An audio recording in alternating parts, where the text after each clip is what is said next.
tarde a todas e todos. Prazer estar aqui com vocês e prazer imenso receber o Carlos Rios para fazer essa fala, essa aula inaugural do primeiro semestre de 23, aqui no nosso programa de pós-graduação em literatura no CCE, na universidade, novamente ocupada. E gostaria de dizer que, como vocês já perceberam, estamos sem microfone e, após várias tentativas mal sucedidas, mas pedi para o Carlos procurar falar alto e aí vocês vão dar o retorno sobre se estão escutando ou não. Espero que sim. E então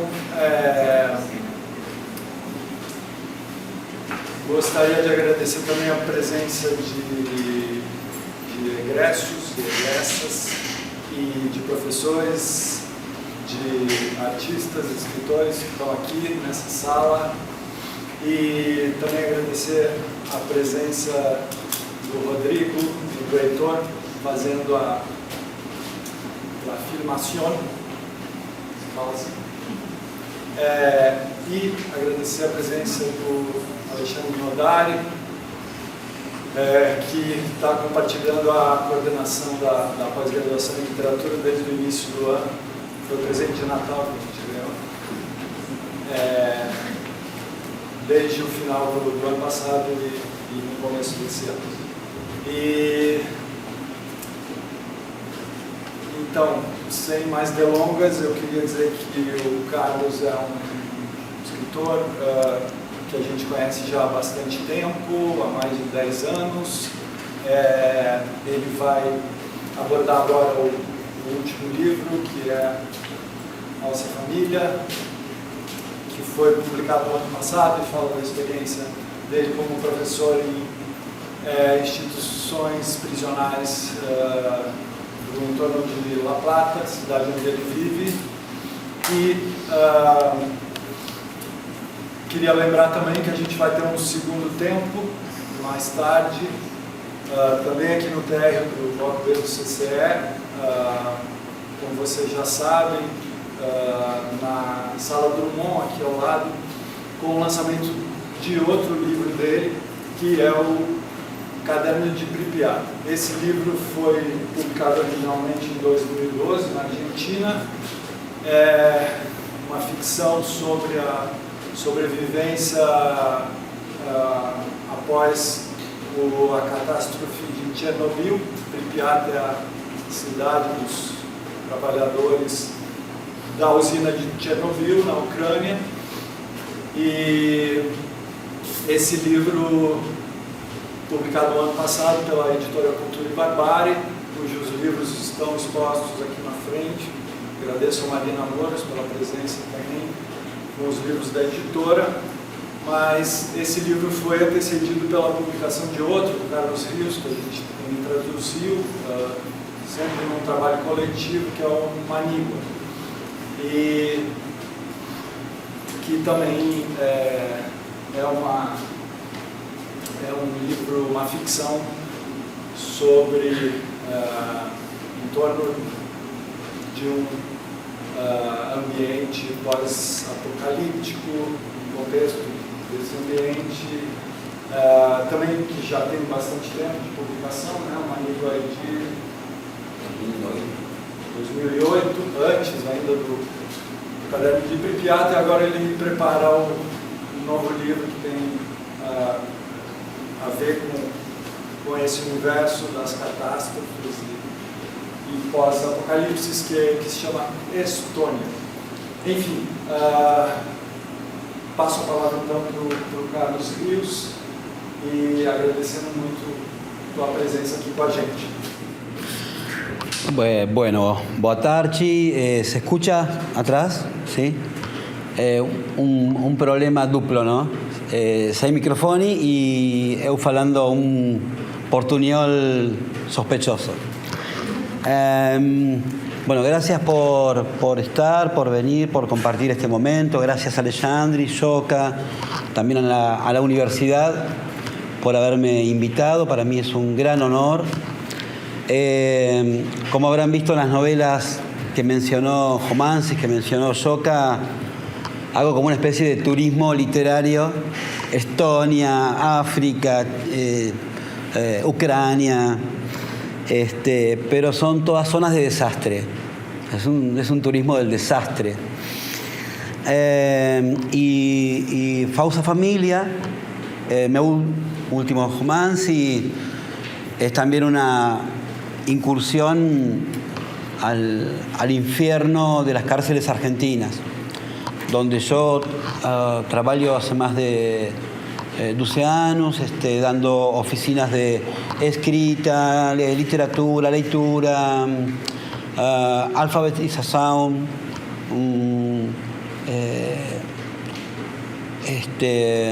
producción editorial artesanal también. Y este libro, que yo empecé a escribir antes de la pandemia y terminé el año pasado, es un libro múltiple y que tiene como distintos modos narrativos de asediar, de rodear la experiencia carcelaria en función con la literatura, qué función tiene la literatura ahí dentro, si sirve para algo o no. Y también la novela refiere a la experiencia de ponerse en contacto con una fracción de la lengua española muy particular, muy específica, que es el dialecto tumbero, el dialecto que se habla en la cárcel. Se llama tumbero porque viene de tumba, porque es muy común decir que la cárcel es una tumba. Quien fica preso es condenado a ese cementerio de muertos vivos. Y esto no lo digo yo, sino que son los mismos internos que lo dicen, ¿no? Estando en la cárcel somos muertos vivos, estamos en la tumba. También dicen, estamos en Canadá, de vacaciones en Canadá, o en la cajita, en una caja, ¿no? Una caixa, ¿no? Pero la idea de tumba es la idea como más general. Y dentro de esa tumba, la comunicación con el dialecto o las expresiones tumberas. Yo voy a leer un percurso, un recorrido que habla un poco de cómo se construyó esta novela. Esta novela es muy diferente al resto de mi producción literaria. Yo tengo más de 15 libros ya publicados. Y si bien el tema de la cárcel aparece en algunos poemas o en alguna anécdota muy pequeña dentro de otras novelas, de otros romances, es en esta donde por fin pude escribir lo que me interesaba escribir a mí sobre la cárcel. No una novela de tema cárcel, tematizando la cárcel, sino una novela que no le explicara a nadie lo que es la cárcel. Simplemente mostrar y mostrar sobre todo la transformación de una persona que soy yo, pero que también es el protagonista. ¿Qué sucede con alguien que trabaja mucho tiempo en la cárcel? Cómo los discursos de la cárcel, las dinámicas institucionales, el sistema de control, el sistema punitivo también, va entrando en las personas que pensamos que por ser educadores vamos a la cárcel a aportar positivamente una experiencia pedagógica y de repente, de improviso, nos damos cuenta de que no hacemos más que contribuir a un sistema de control del Estado donde el momento punitivo se extiende, ¿no? Y excede la condena, ¿no? Cuando alguien comete una infracción que está tipificada en un código penal, esa persona se la juzga y se la encierra como castigo. En las cárceles argentinas siempre corremos el riesgo de que el castigo sea peor que la infracción. Digo, no que todas las infracciones, que algunas infracciones. La amenaza es la cárcel muchas veces, o lo que se va cocinando como escuela del delito en la cárcel, ¿no? Bueno, esta es la cárcel donde yo trabajo, es la unidad número 1 de Lisandro Olmos, en el partido de La Plata. La Plata es una ciudad universitaria, es la capital de la provincia de Buenos Aires, del estado de Buenos Aires. No tiene nada que ver con la Sidachi de Buenos Aires, ciudad autónoma de Buenos Aires, que es la capital del país. La Plata es la capital de la provincia. Y la cárcel de Olmos está en la periferia. Hay más de 20 unidades prisionales alrededor de La Plata. Están muy concentradas en la periferia. Y Lisandro Olmos es una de las más antiguas, ¿no? Es la cárcel más grande de Argentina. Hay en este momento 3.000 internos en 67 pabellones. Bueno, es una cárcel de máxima seguridad y de mediana seguridad. Es decir, que los internos tienen condenas largas, generalmente largas. Y yo trabajo con 2 grupos de alumnos. La oficina es optativa, no es una web obligatoria. Tengo 2 grupos de 15 alumnos. El primer grupo es un grupo de jóvenes adultos que tienen entre 18 y 24 años. Y el segundo grupo, estuve a punto de decir segundo Francia, pero el segundo grupo, por el Mundial, ¿no? El segundo grupo es un grupo de lo que se llama población. En la cárcel es el grupo más difícil de conciliar, porque hay mucha pelea, porque es un grupo donde nadie pertenece a nadie, no son evangélicos, no venden drogas dentro de la cárcel. Es un grupo que no tranza con nadie, es un grupo muy beligerante, ¿no? Entonces tengo esos 2 grupos en el taller. Sí, voy pasando las imágenes para que vean también. Bueno, estas son un poco, en la novela aparecen escrituras de los internos, de los presos. Algunas escrituras están, algunas matrices de escritura están amplificadas. El chancho y el hombre, un porco y un hombre,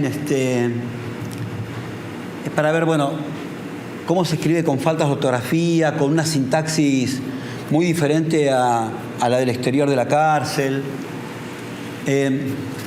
Este relato, cuento rápidamente, es el relato a partir de una fotografía donde había un porco con un hombre subido al porco, y ese hombre está en la guerra de Rusia. Todavía no había empezado la guerra entre Rusia y Ucrania, y este es un texto colectivo, ¿no? Es un texto que hicieron muchos alumnos. Entonces dice: ese hombre es pobre, está subido sobre lo único que tiene, que es ese porco. Tiene hambre y sabe que no tiene elección y que va a tener que matar ese porco para poder alimentarse, pero al comerlo va a perder lo único que tiene. Él sentía mucha tristeza porque debía sacrificarlo para no morir. de hambre en esa maldita guerra, fin, ¿no? Ese hombre no podía caminar por sí mismo y por eso usaba el porco para trasladarse. Entonces, si lo iba a comer, sabía que iba a quedar ahí, también él iba a morir. Pasamos. Otro texto sobre el cartonero, un poco para que vean también la letra. Esta letra está muy escolarizada, es una letra muy con estilo caligráfico, ¿no? Entonces,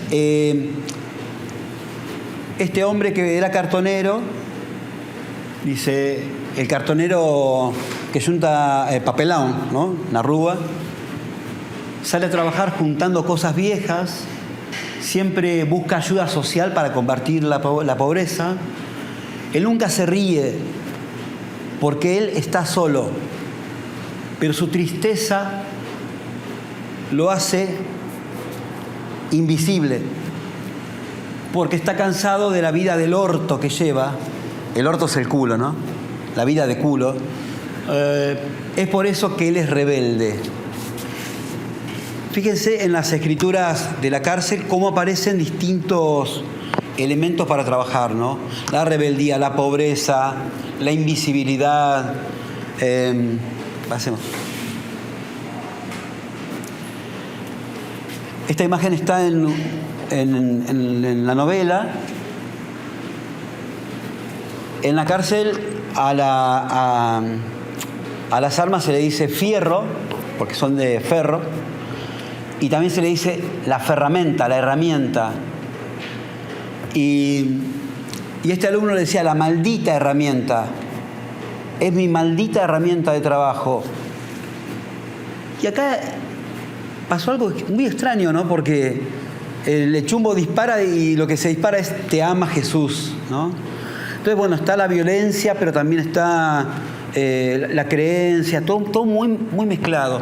En la cárcel es muy difícil deslindar, separar sentidos. Los sentidos están muy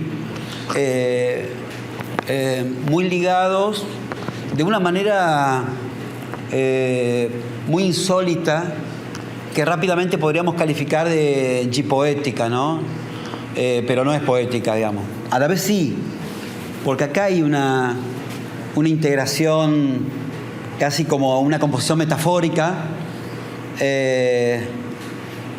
pero a menudo nos encontramos con este tipo de imágenes que son imágenes que hay que intentar procesar con los mismos elementos que los alumnos nos van suministrando, ¿no? Bueno, este soy yo, dibujado por un alumno. Y a mí me llamó la atención que me viera así como un animal, ¿no? Como en proceso de transformación. Sigamos. Ansío mi libertad y la reja rota, ¿no? Como la única forma de escapar ahí. Sigamos. Un alumno trabajando ¿se alcanza a ver que es una grilla de palabras? ¿No? Con esa grilla de palabras ellos van eligiendo palabras al azar y después tratan de encontrar un sentido que unifique esas palabras diferentes, ¿no? Con esa grilla escriben poemas, escriben cuentos, tienen una producción escrita, les gusta mucho, y hay todo tipo de palabras. Porque en la cárcel hay palabras prohibidas. Por ejemplo, en la cárcel nadie dice la palabra violín, salvo para designar a un preso por abuso sexual. Yo como profesor de literatura no puedo llevar un cuento donde haya un personaje que toque el violín, porque va a ser leído en otra... ese es abusador. No, es un artista, es un músico. No, si toca violín, abusa sexualmente de las personas. Y en la cárcel no se toleran a los abusadores, se los mata, ¿no? O se los viola. Entonces, bueno, hay que tener mucho cuidado con las palabras, ¿no? Y esta grilla de palabras funciona muy bien porque ellos eligen cuáles van a ser las palabras que van a utilizar para escribir. Sigo. Estos son mis alumnos haciendo máscaras. El año pasado hicimos una oficina de máscaras artesanales y ellos escribieron un libro con los personajes. Las máscaras encarnaron personajes, ¿no? Luchadores mexicanos, abogados, fiscales, y ahí están haciendo las máscaras. Sí, sigamos. Y para que, bueno, pero fíjense qué tipo de máscaras hacen. Porque cuando yo cuento, mis alumnos están haciendo máscaras en la cárcel, la gente dice, ah, qué bonito, máscaras, qué lindo. Pero son este tipo de máscaras. Son máscaras, sigamos. Este tipo de máscaras hacen, ¿no? Sigamos. Aquí está la oficina de costura de libros. Entonces siempre hacemos el trabajo colectivo. Ellos saben costurar muy bien porque ellos costuran su ropa, sus cosas. Entonces son muy buenos costurando. Sigamos. Estas son las chicas. Yo trabajé durante un año y medio en una prisión femenina y también nos íbamos al patio, que era el lugar más lindo, con un pequeño ombú, ¿no? Y ahí leíamos y era un lugar sin grachis, ¿no? Bueno, otra máscara, sigamos con esa. Fíjense que las máscaras son medias, ¿no? No son máscaras que hablarían de un trabajo de rehabilitación o de resocialización. Otros maestros no les gustaban las máscaras estas, no, pero son máscaras de delincuentes, son máscaras, pero son las máscaras que ellos quisieron figurar en el trabajo. Esa que está ahí, ellos le llamaban la monja robabancos, ¿no? Una monja que iba y sacaba el arma y robaba bancos. De una película la sacaron. Sigamos. Ese es el abogado. Y lo hicieron así feo porque el abogado siempre miente y te saca plata. Entonces odian a los abogados. Otra más. La monja robabancos. A ver, seguimos. Esta es la ventana del aula. Y bueno, y ellos quisieron poner esas máscaras hacia afuera porque del otro lado hay una cancha de fútbol. Entonces ellos ponían ahí y se quedaban mirando a ver qué hacían los otros internos. Estaban jugando fútbol y por ahí miraban así y decían... Y empezaban a mirar, no entendían qué hacían esas máscaras ahí. Y ellos se reían mucho de esa reacción, ¿no? Estar jugando fútbol, ¿qué pasó ahí? Ir a investigar. A ver, sigamos. Bueno, las grachis, ¿no? Fíjense que trabajar en la cárcel es grachi. Siempre así.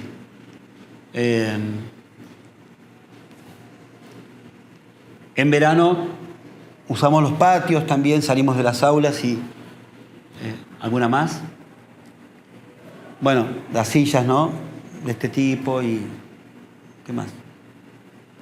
Sí, sigamos. Yo creo que ya está. ¿Alguna más? Listo. Bueno, esto un poco para que vean dónde trabajo, ¿no? Y si bien la novela, yo cuando escribí la novela estaba trabajando en 7 cárceles durante la semana. Iba a 7 unidades prisionales. Y todas muy diferentes.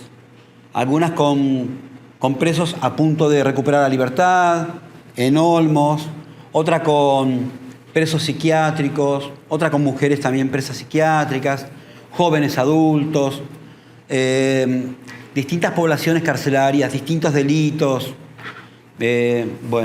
Y ahora estoy actualmente trabajando en la de Olmos, porque ya no quiero volver a trabajar en tantas cárceles. Y voy a leer un poquito ahora Espero que no se aburran. ¿Vamos bien? ¿Sí? ¿Está? Sí. A ver.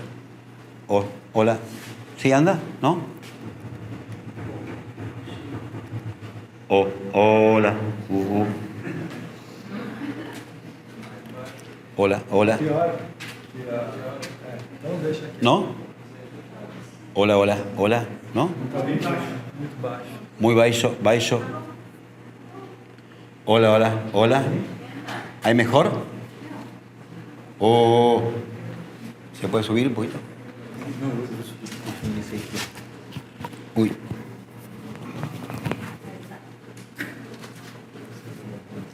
¿Leo con esto? ¿Leo así?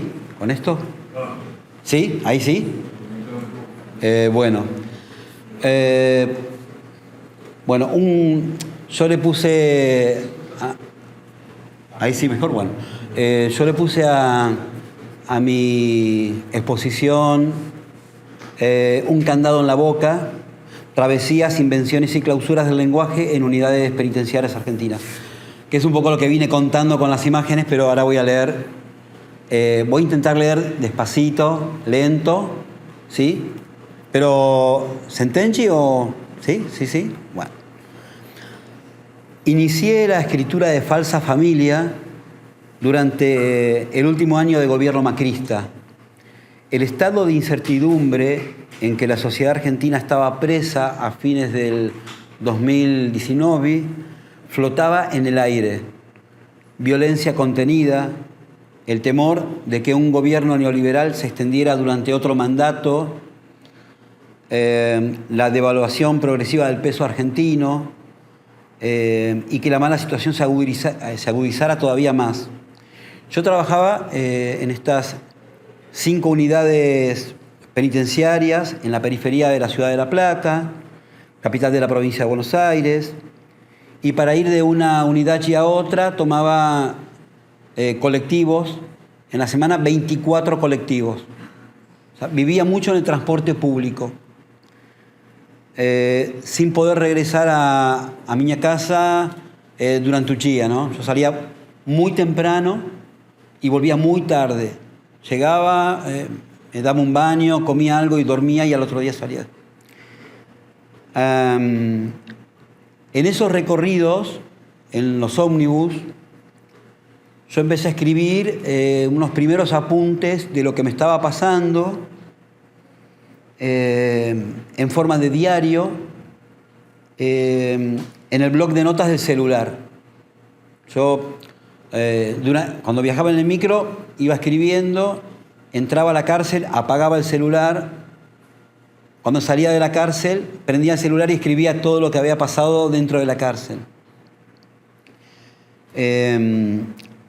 Tuve ese impulso sin pretensión literaria de ningún tipo.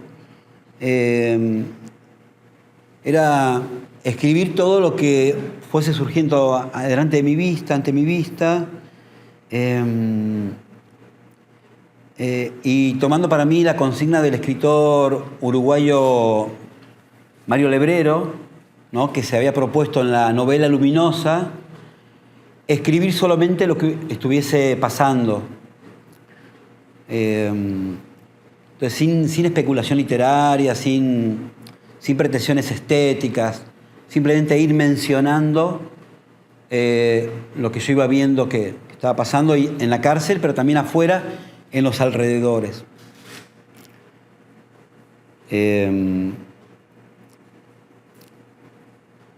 Bueno, entonces era situar la escritura de una especie de diario íntimo, pero en la zona pública, como un diario éxtimo, por fuera de mí también. Y era también una especie como de diario etnográfico. Y toda esa escritura en el celular, cuando yo la pasé a la computadora, al Word, dio como resultado más de 100 páginas de Word. Se había escrito muchísimo. Y bueno, y pensé que quien tiene 100 páginas tiene un libro, pero no sabía un libro de qué cosa, de qué sería ese libro. Porque en mis 12 años de trabajar en la cárcel, yo me había negado sistemáticamente a escribir un libro sobre la cárcel. Cuando alguien me decía, vos trabajas en la cárcel, la de historias que debes tener para contar, para escribir, yo me enojaba un poco con eso, no me gustaba que me digan eso. Yo digo, digamos, cualquiera en sus trabajos puede tener, quien es recolector de lillo también puede escribir novelas con eso, bueno, ¿no? Entonces yo me desagradaba esa idea de, porque trabajó en la cárcel, puedo escribir sobre la cárcel.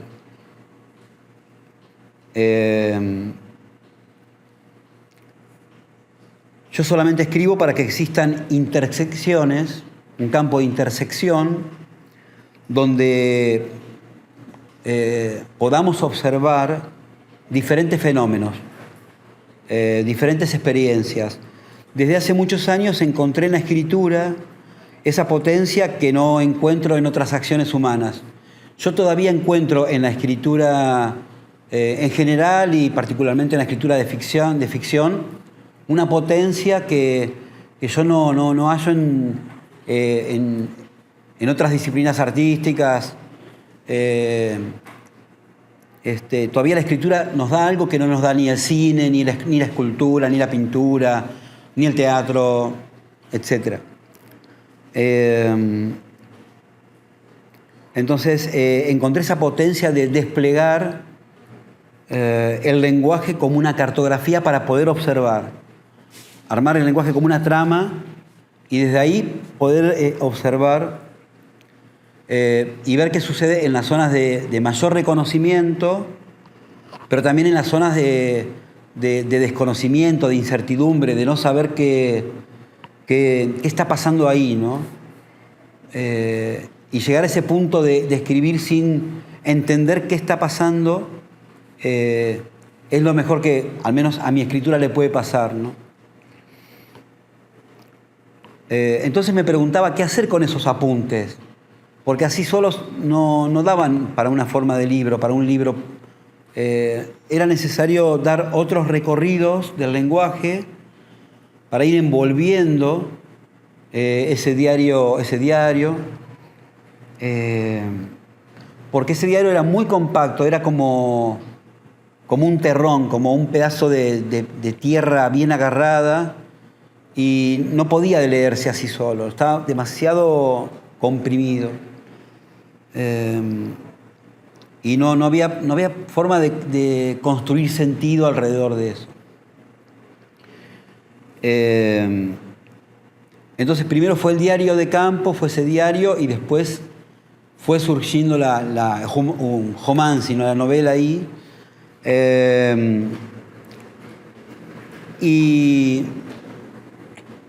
Y todas esas palabras, donde sí empecé a hacer literatura para rodear ese núcleo duro de escritura más personal, más de un diario, empecé a entender que esa escritura literaria funcionaba también como un sistema de protección y de salvaguarda para ese personaje que había escrito ese diario. Como si la literatura pudiese, con el lenguaje literario, oponerse a ese lenguaje duro, un poco, muy duro, muy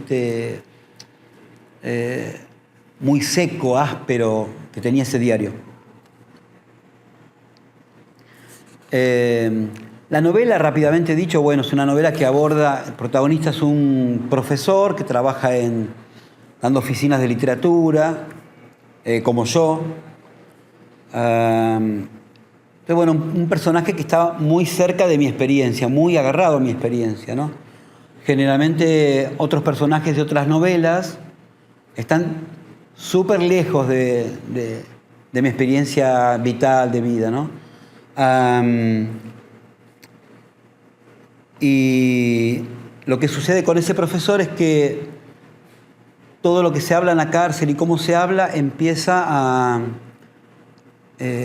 colonizar su pensamiento, y ese profesor empieza a ser hablado por la cárcel. Entonces, él va a tomar una cerveza con alguien y cuando le preguntan en qué trabaja, dice, bueno, yo trabajo en la cárcel. Ah, qué interesante. Y él empieza a contar qué cosas pasan en la cárcel cuando él trabaja. Y hay un momento donde las personas empiezan a retirarse. Bueno, no quiero saber tanto. No. Bueno, está bien. Me voy. Y entonces él se queda solo siempre, hablando de la cárcel solo. A mí me pasó un poco eso. Yo, donde iba, hablaba de la cárcel, horas. Y después me empecé a dar cuenta que la gente se iba. Que ya nadie me quería preguntar, porque yo empezaba a hablar de la cárcel, y cuando uno habla de la cárcel habla de más de lo terrible que sucede en la cárcel que de lo poco positivo que puede haber.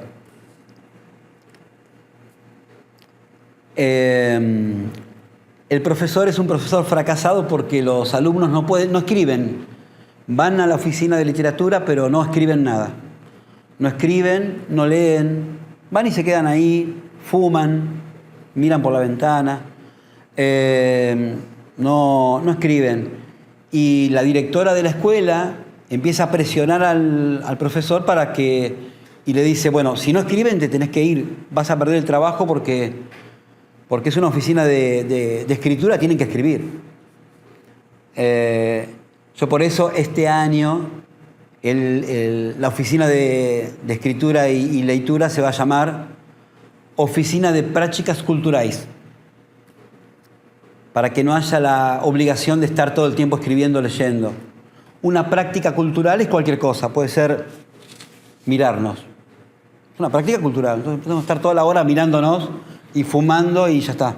O ver una película, o leer un jornal, o hacer una máscara. Y entonces ahí le encontré la vuelta para decir, bueno, con mi compañero, otro profesor que trabaja conmigo en Olmos, una práctica cultural. O sea, puede ser cualquier cosa. Diseñar ropa, no sé. Bueno, el protagonista es hablado por la cárcel. Y hay una mujer que es un poco novia de él, que le sugiere que se ponga a escribir. Él no es escritor. Dice, ¿por qué no escribís todo lo que te pasa? Si escribís lo que te pasa, por esa cuestión de sentido común catártico, de la catarsis, te podría hacer bien poder escribirlo y no tener que hablarlo todo el tiempo con la gente con la que te cruzas. Y a él se le ocurre una idea para trabajar con sus alumnos. Él va y les dice a sus alumnos, ustedes tienen que encargarme algo que tengo que hacer afuera de la cárcel, ir a visitar a alguien, hablar con alguien, hacer algo, y a cambio yo regreso a la cárcel, les cuento a ustedes lo que viví y ustedes lo escriben. Y los presos al principio no quieren, pero después sí, dicen sí, bueno, queremos eso. Y le encargan tareas que él tiene que hacer. Tiene que ir a ver a la madre de un preso que está agonizando en un hospital. Tiene que ir a matar un perro y prenderlo fuego. Es un perro de un narcotraficante. Tiene que ir a proteger a la hermana de un preso que está envuelta en un problema de propiedad en una favela. Y tiene que ir a hacerse pasar, a dejar un mensaje mafioso a otra favela. Bueno, entonces el profesor, lo que tenemos en la novela es las matrices de escritura propias de mis alumnos. Yo las amplifiqué, las expandí. Hay un capítulo que está todo escrito con una letra, un punto, una letra, un punto, una letra, un punto. Porque tengo un alumno que escribía así. No sé si se alcanza a ver ahí, pero son todos letra, punto, letra, punto, letra, punto. Y eso hay que leerlo. Es casi una escritura experimental. Y si uno tiene que leer una letra, un punto, una letra, un punto. Entonces, acá donde dice a mi viejita que está en el cielo, es a mi aquí está. Y muchos presos aprenden a leer así, letra por letra. No pueden discriminar la cuestión fonológica de entender que los sonidos se van enlazando para armar una palabra. Entonces van leyendo la letra por letra separada. Y en ese capítulo, él va a visitar a esta mujer que está agonizando, que es la madre, que es la viejita, y la viejita es tremenda sicaria, mató a mucha gente, mandó a poner en ácido como una mata humanos así tremenda, ¿no? Y él va y se compadece de ella, pero ella va y le pide un encargo. Dice, antes de morirme quiero que vayas a matar a alguien, bueno, todo así. El profesor va y cuenta eso en la cárcel y un alumno escribe eso. En otra tiene que ir a matar un perro, al perro del narcotraficante, prenderlo fuego y tirarlo a un pozo. Y cuando va, lo prende fuego al perro, lo tira al pozo, el perro revive. Es como el perro vuelve a vivir y tiene que hacer lo mismo una y otra vez. Y también lo escribe con un lenguaje muy, muy extraño. Voy a leer un poquito para que ustedes lo puedan escuchar. Y para que vean cómo suena un poco también como las hablas de la cárcel. Le pide al profe para que hiciera lo que tenía que hacer, no me animé, preso de donde, como que salieron a la cárcel en un barco. Entonces le pide que matara el perro del general, lo profe fue, le pegó chumbo en la villa, Julé perdió infarto, fue a matarle el perro al general, lo hice ir a meterle chumbo, cuando fue, vio a la Marilyn, le dijo, vengo de parte de Cristino, yo le voy a hacer venganza, con el chumbo le mato en dogo, porque ese dogo le había comido el brazo a la sobrina. Entonces el profe gatilla, el dogon le viene encima, le tira tarascón, le muerde la ingles. El profe le mete bala, lo manda al dogon para el otro lado, le tira, mete chumbo el profe y en eso viene el general. La cosa se pone espesa, el general le dice al profe, vos matás a mi perro, te mato, te coso a balazo. Bueno, así están escritas muchas narrativas de mis alumnos, ¿no? Y ahí está todo atravesado por el dialecto tumbero, por las hablas de la cárcel. Ahí, bueno, un profesor de una oficina literaria, ¿qué hace con eso? Hay que desmadejar, ¿no? Hay que encontrar el hilo de la madeja, ¿no? Y en esa distorsión fuerte, en esa alteración de la sintaxis, de cómo poder contar el mundo, hay un gran desafío que es cómo hacer que esa sintaxis empiece a ser más fluida, que empiece a incorporar otras palabras. Porque imagínense que una persona que tiene esta forma de procesar en la lengua la experiencia, ¿qué va a hacer afuera? ¿Cómo se va a conducir afuera, ¿no? ¿Qué capacidad de comunicación tiene ante la ciudadanía, ¿no? Que está esperando de él, porque estuvo preso, que sea un superhéroe, ¿no? Que sea mejor que todos nosotros y nosotras.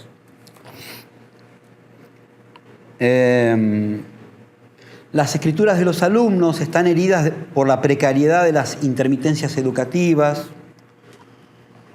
por la vida marginal, periférica, y por el desconocimiento de las reglas de la ortografía y la sintaxis. Son escrituras fragmentadas, estalladas, parceladas, confinadas, son escrituras castigadas. La escuela, sobre todo maestros y maestras, exigen que los alumnos escriban mejor. Entonces tienen que borrar ese sistema de escritura y empezar como si tuviesen 3, 4 años de edad. Tienen que volver a ser alfabetizados, normativizados, ¿no? Y ahí el peligro es cuando la educación que supuestamente va a generar, va a romper con esas distorsiones, también se pone punitiva, porque en el pasaje de una escritura o de un modo de concebir con la lengua la experiencia y la vida, se instala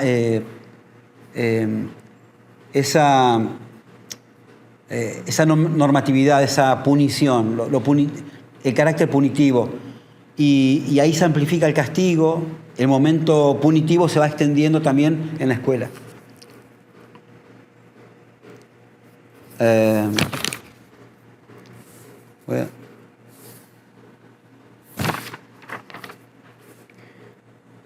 Bueno, ahora que la novela cumplió 1 año de ser publicada, me pregunto dónde estuve todo ese tiempo, ¿qué pasó conmigo? También me pregunté, ¿no?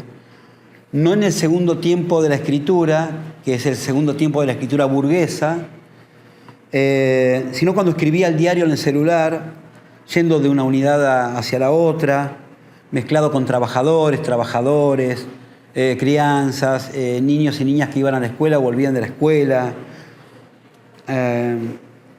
Hoy puedo decir que también estuve preso de ese cerco enunciativo.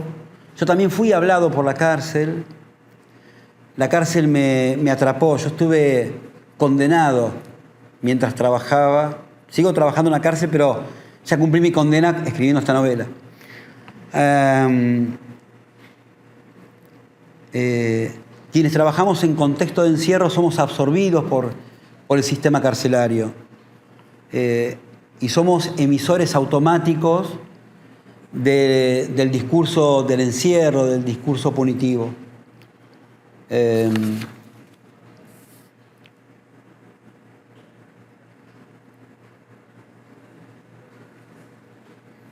Voy avanzando un poquito, así no les aburro.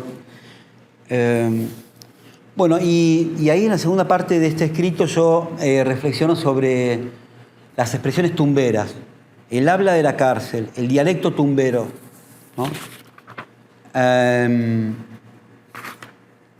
La idea de la cárcel como una tumba.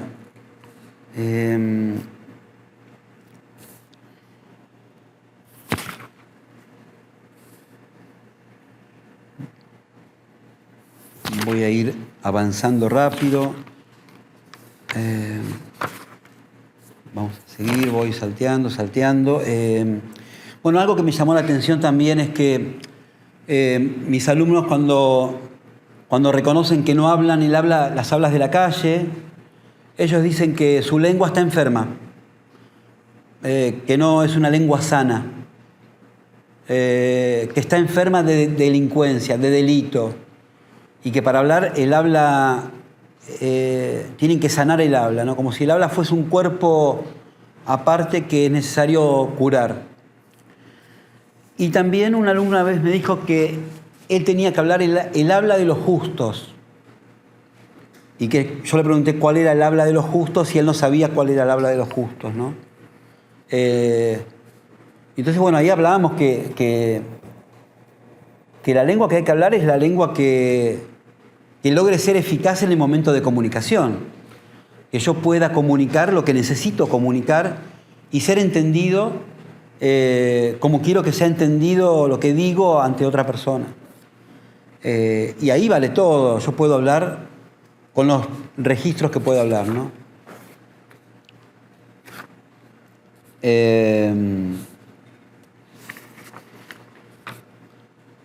Bueno, y en esta experiencia de escribir Falsa Familia hay también algún pensamiento mío en torno a la literatura y a la escritura que tiene que ver con esto que voy a leer un parrafito. Yo pienso que escribir es un poco ir hacia la sombra, ¿no?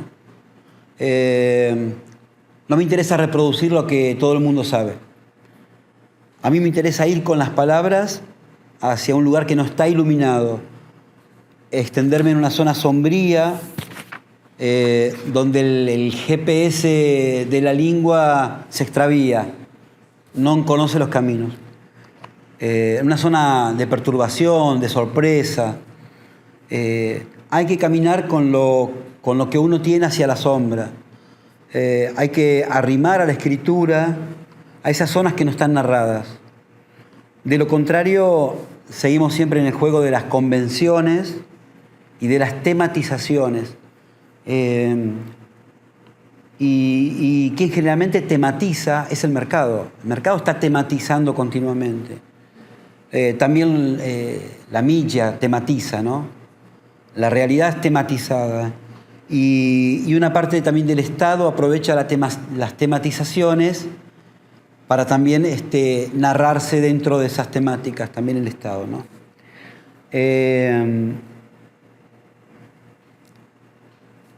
Yo pienso que tiene que escribir todo el mundo, que la literatura tiene que ser hecha por todos y todas, que la experiencia de la escrita tiene que ser un derecho universal. Pero bueno, justamente el mercado hace que se jerarquicen algunas cuestiones por sobre otras, ¿no?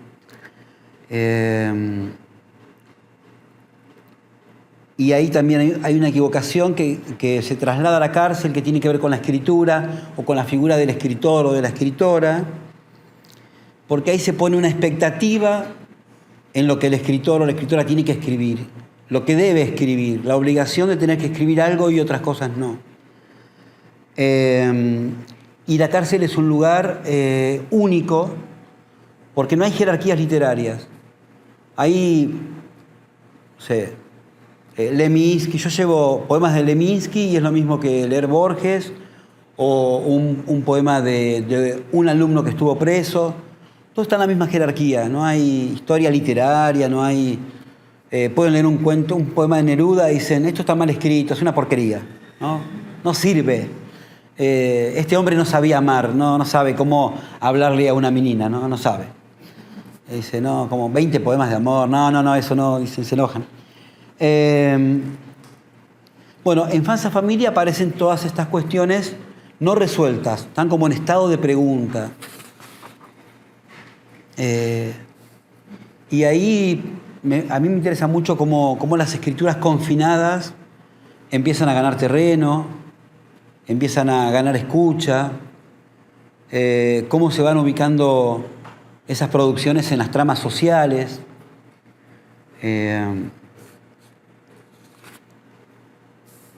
Y voy a cerrar un poquito esta intervención hablando de esta cuestión de la tumba y el dialecto tumbero.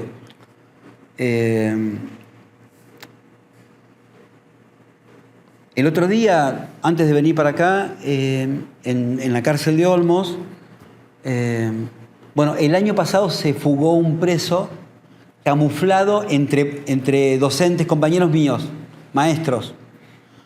Se puso un barbijo, una carpetita así, y se metió y salió por la puerta principal de la cárcel. Entonces ahora nosotros, los maestros, somos cómplices, según el sistema penitenciario, somos cómplices de ayudar a los presos a escaparse. Y nos requisan, nos maltratan. Es un momento muy duro para nosotros, maestros y maestras, profesores y profesoras. Y nos acompañó un agente penitenciario hasta la salida y me dice, estoy harto de comer tumba. Todo el día durante 15 años comiendo tumba. Tumba se le llama a la carne que se come en la cárcel. Entonces, la cárcel es la tumba, lo que se come también es tumba. El preso es un tumbero. Entonces, bueno, es increíble lo que pasa con el término y cómo se va diseminando.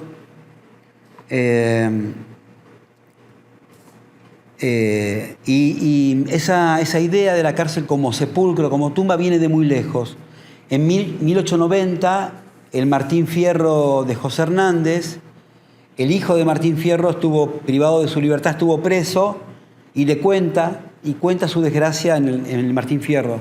Le cuenta a su padre que estuvo preso y dice, no sé el tiempo que corrió en aquella sepultura. En 1890 ya se pensaba la cárcel como una tumba. Y también en la música popular está, en las cumbias de Pablo Lescano, por ejemplo, cuenta la historia de un joven que salía a robar y que cayó preso. Y dice, hoy siento la soledad, el frío y la humedad y el silencio de esta tumba. Y también habla de tumba de cemento. Entonces la tumba es de cemento, pero también es de carne y hueso.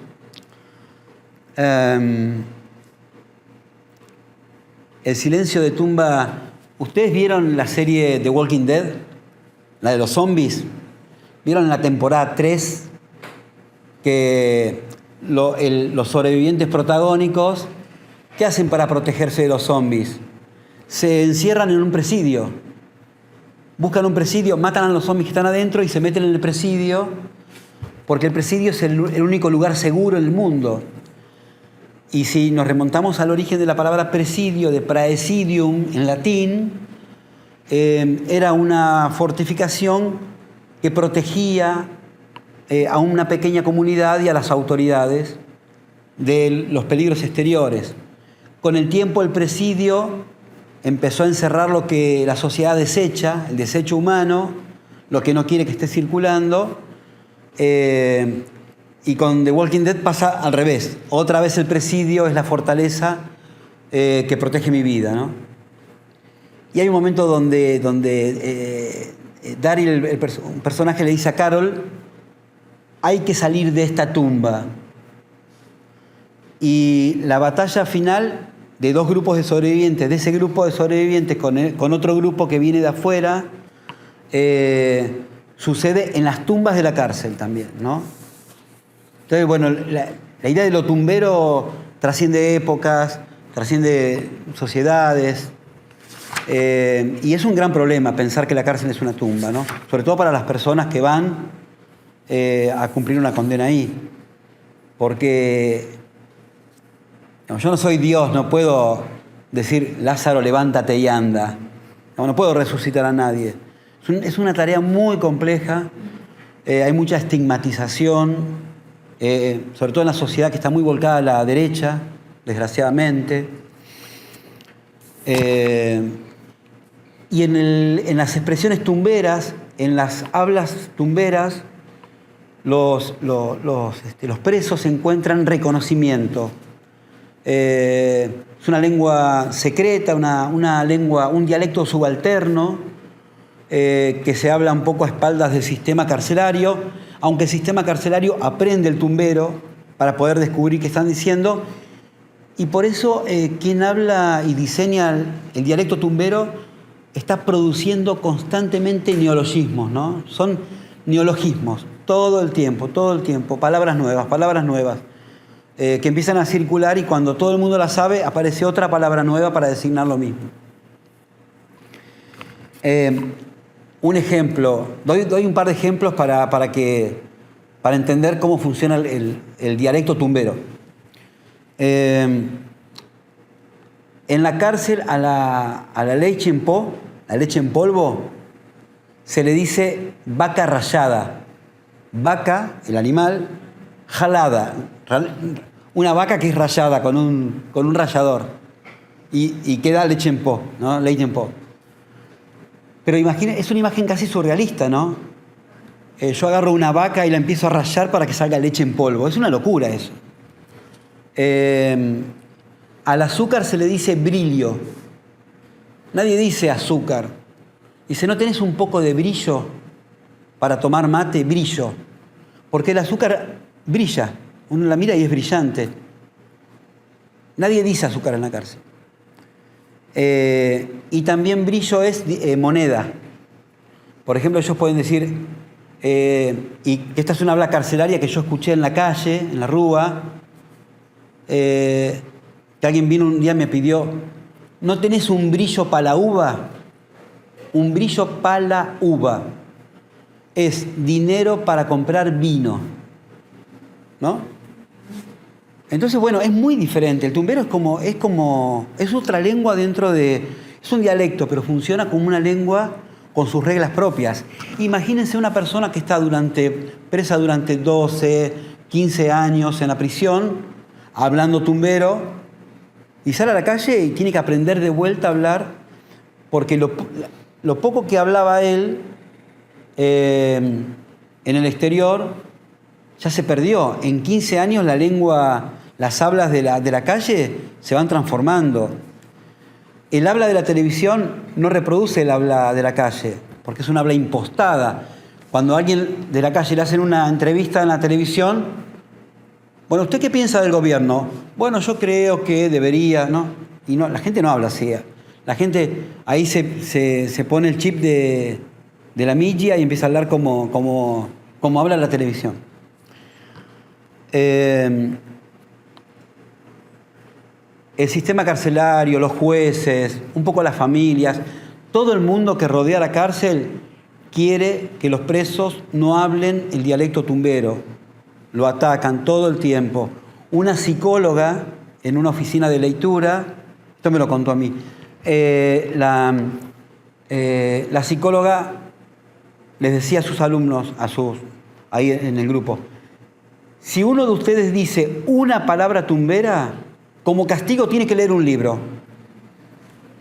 Yo decía, pero ¿cómo? Eso no puede pasar. Y dice, sí, porque no tienen que hablar más tumbero. Bueno, pero tampoco van a leer, ¿no? Si no hablan tumbero.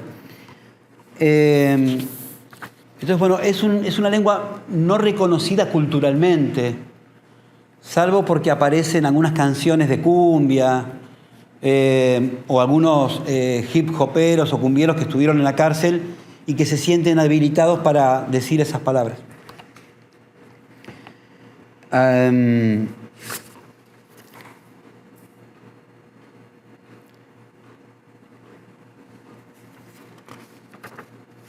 Entonces, bueno, es un gran problema porque ¿qué hacer con el dialecto tumbero, no? ¿Qué hacer con eso? Y el gran problema es que si uno elimina las expresiones tumberas de las hablas de los presos, cuando salen de la cárcel, hay algo que queda en el tono de la voz, en la sintaxis, hay una huella, hay una marca que la gente detecta enseguida como un ruido, como una forma de hablar extranjera, extraña, y que se identifica enseguida con que, este estuvo en la cárcel, o porque habla todo corrido. Cuando quieren vender algo en la calle dicen, por ejemplo, hola, discúlpeme, pero, perdón, no quiero molestarlo, pero yo lo quisiera vender, si tiene bien, no sé qué, estuvo en la cárcel. Ya se sabe que estuvo en la cárcel. Hay una huella fuerte en el lenguaje que queda más allá de la expresión tumbera. La pregunta que yo me hago en la novela y que me hago acá un poco también es si es posible desterrar una lengua de un sujeto. ¿Uno puede abandonar una lengua como quien se saca una piel? ¿Es posible eso? ¿Es posible autodesterrarse de un lenguaje, de una lengua? Y bueno, me quedo con esa pregunta. La novela tiene que ver un poco con todo esto que dije, ¿no? Pero me parece que es un poco mejor de leer la novela que de escucharme a mí explicándola, no, solamente acercándome a lo que es esta novela, ¿no? Bueno, con esto cierro mi exposición. Quien tenga ganas de leer la novela, yo después les puedo dar mi mail y yo les puedo mandar el PDF, si la quieren leer o mirarla, ¿sí? Y ahí van a entender, me parece, un poco mejor de lo que estuve hablando. Bueno, muchas gracias por escuchar y por la paciencia para escucharme, ¿sí?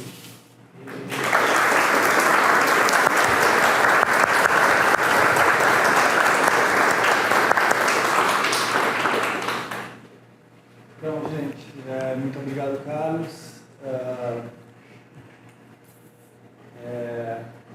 gente sempre fica atraído por traduzir um novo texto do Carlos, né? Mas esse é especialmente desafiador. Não é impossível de traduzir, já conversamos com a Marina sobre isso, mas vai tomar um tempinho. Então é bom que circule o PDF por enquanto. Então, gente, abro o debate, as perguntas que vocês quiserem fazer. Eu tenho uma, mas posso deixar para depois, se der tempo. Carlos, você chegou a conversar com os teus alunos sobre o livro? Você comentou que ia aproveitar ¿Con mis alumnos? Yo le regalé un ejemplar de este libro a mis alumnos y ellos llevaron para los pabellones y lo están leyendo en toda la cárcel, se lo van pasando de pabellón en pabellón, pero maestros y maestras no lo leyeron. Primero porque no leen literatura. No leen literatura, leen autoayuda y, en general. Y yo publiqué 15 libros, no leyeron. Nunca un maestro o maestra de la cárcel donde trabajo leyó un libro mío. No saben, como si no supieran o quisieran negar que soy escritor. Y este libro yo no quiero que lo lean, porque habla muy mal de ellos. Y cuenta cosas que fueron reales, que yo no debería haber contado nunca. Entonces yo estoy medio temblando porque digo, hablo un poco mal del sistema carcelario, hablo un poco mal de maestros y maestras, de sus egoísmos, de su punitivismo, pero no así como una declaración, sino cuento cosas que pasaron. Igual por ahí cambio, digo, bueno, si era un maestro pongo maestra, pero ellos todos saben bien que son ellos. Algunos maestros y maestras ya se jubilaron, entonces por suerte ya no están en la cárcel, pero hay otros que sí. Hay uno que yo lo insulto en el libro, le pongo maestro sorete de la requinta mil mierda, y está trabajando, entonces bueno, toqué. Pero los alumnos sí, y me comentaron que la novela ofrece una perspectiva que ellos nunca podrían tener. Ellos dicen, nosotros nunca supimos hasta leer esta novela lo que pasaba del lado de ustedes. Nunca lo supimos, porque nadie nos contó ese lado. Y tampoco en Argentina no hay una tradición de novelas que hablen de estas cuestiones, de la precariedad laboral de los docentes, de cómo damos oficinas. Hay otra novela que acaba de salir de Marie Guric, que ella da oficinas en Villa Fiorito, donde nació Maradona. Y ella escribió una novela que salió ahora, Marie Guric. Mariela Guric, pero firma como Marie Guric. Y ella trabajó en Villa Fiorito, en la favela, y también escribió una novela donde cuenta esa experiencia. Pero mis alumnos entienden todo, les gusta cómo escribo. Para ellos es una sorpresa de que me preguntan ¿por qué escribí esto y no escribí otra cosa? Porque esto no vale la pena escribirlo, dicen ellos.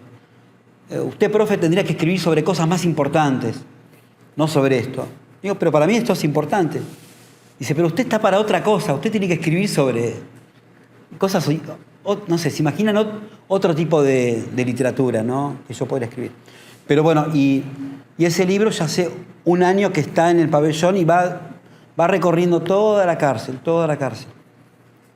Así que sí, tengo más lectores en la cárcel que afuera de la cárcel.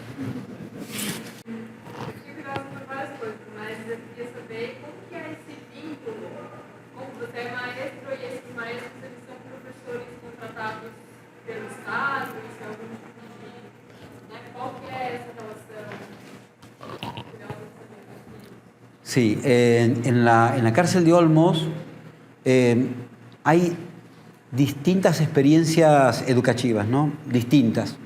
Hay un centro universitario, está la escuela secundaria, una escuela técnica de talleres, pero donde trabajan con máquinas, hacen carpintería, arreglan motores de autos, mecánica. Después está la escuela primaria. Yo soy profesor, pero trabajo como un maestro complementario en la escuela primaria. Escuela primaria para adultos. Ahí van hay un porcentaje muy alto de presos que no saben leer ni escribir, que tienen 30, 35 años, nunca aprendieron solo a escribir su nombre, nada más. Entonces, bueno, es un trabajo muy, muy difícil. Los evangelistas tienen maestros, hay muchas oficinas de la universidad, del Estado, del servicio penitenciario. Sobre todo a los jóvenes y adultos los llenan de oficinas. oficina de cine, derechos humanos, educación sexual integral, lleno. ¿Cómo hacer tal cosa? ¿Cómo hacer tal otra? Como si eso fuese garantía de que se van a rehabilitar cuando salgan, ¿no? Y ellos están hartos de tanto taller. Entonces, pero como tienen beneficios, van y los hacen. Yo estoy dentro del sistema educativo provincial, soy un docente que ya estoy dentro de la escuela, dentro de la escuela. Pero estoy con un pie afuera, porque afuera también yo puedo, por ejemplo, el año que viene puedo pedir que salir de la cárcel como docente, ir a trabajar con un grupo de mujeres trans en una escuela que está cerca donde esas mujeres trans ejercen la prostitución. Podría trabajar ahí. Podría trabajar en una favela donde hay personas que son de la comunidad toba, indígena. Yo podría trabajar en otros lugares, pero bueno, yo me quedé trabajando en la cárcel porque es un lugar que me interesa muchísimo todavía estar trabajando ahí. Entonces, bueno, yo soy parte de ese sistema, que es un programa de alfabetización de adultos y donde trabajamos 35 maestros y maestras en distintos lugares, en favelas, en cárceles, pero todo es educación popular, muy Freire todo, muy Paulo Freire, y con una conciencia de intentar transformar desde la educación la experiencia de vida de las personas que menos tienen, ¿no? Entonces, desde hace años estoy trabajando ahí, en esa línea, digamos.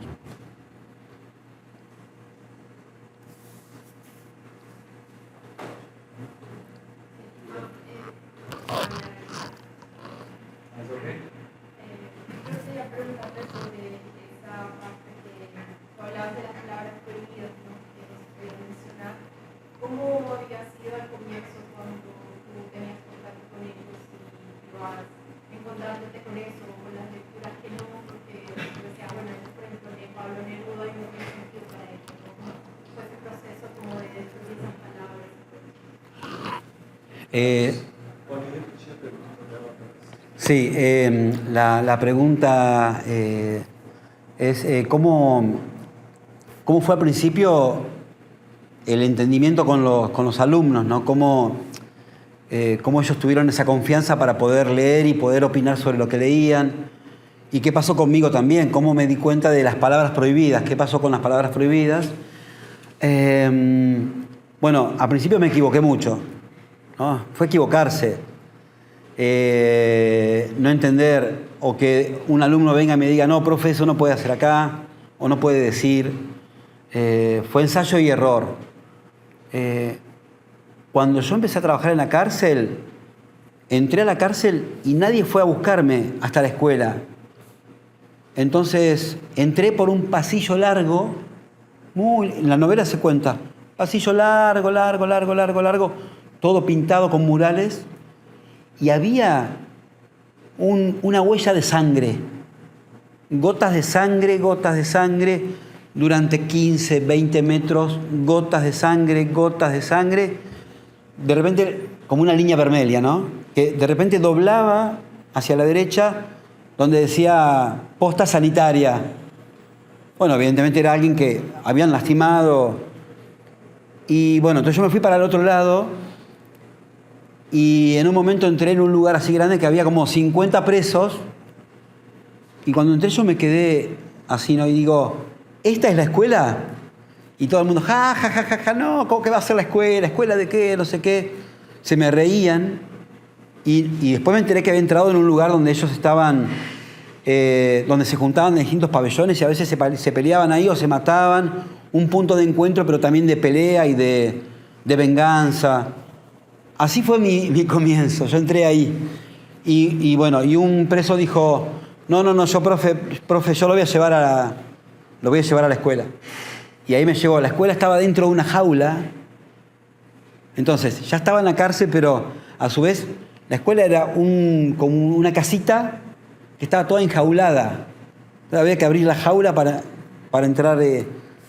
Bueno, así entré. Esa fue mi primera experiencia y ahí me fui quedando.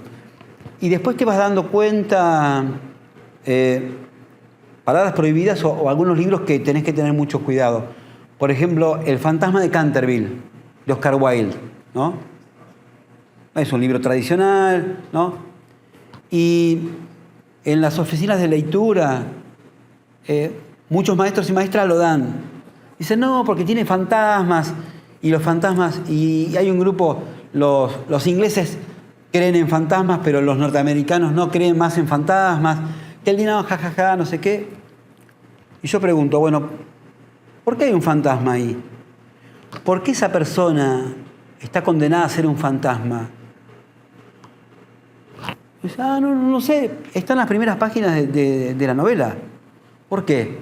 Porque cometió femicidio, porque mató a su mujer. ¿Y por qué mató a su mujer? Porque le planchaba mal los puños de la camisa, porque cocinaba mal. Entonces la mató. Y el castigo, los hijos de esa mujer lo encadenaron, ¿no?, en un muro hasta que murió. Y cuando murió quedó atrapado como un fantasma en ese castillo. ¿Cómo se rompe? ¿Cómo rompe el fantasma ese hechizo? Llevándose una niña de 15 años a un lugar del castillo que nadie sabe qué pasó. Y cuando esa joven regresa y cuando otro protagonista termina la novela, ¿no? Perdón por el spoiler, pero se termina casando el joven de la familia, joven americano, con esa mujer, con esa joven mujer, ella le dice a él, nunca te voy a contar qué pasó, porque el fantasma rompe el hechizo, muere y es enterrado con todos los honores que merece en el cementerio. Y la joven le dice, nunca me preguntes qué pasó esa noche. Es una novela pesadísima para trabajar en la cárcel. Imagínense que yo voy a una oficina de lectura y dentro de la población carcelaria hay femicidas. Bueno, es muy complicado trabajar eso. Entonces hay que tener mucho cuidado. Y hay palabras que uno sabe, ¿no? La de violinista es como la más grave, ¿no? Violín, violinista, son palabras que no se pueden decir. Hay otras que no son tan graves como esa. Entonces, cuando alguien elige qué leer, tiene que ver muchas veces qué pasa ahí, ¿no? Yo después de muchos años aprendí a elegir un corpus de lecturas, pero también, bueno, y también saber cómo tratar, ¿no? Hoy hablaba con Marina, doy un ejemplo. Yo a veces cuando llevo un poema de Ernesto Cardenal, ¿no? Un epigrama, ¿no?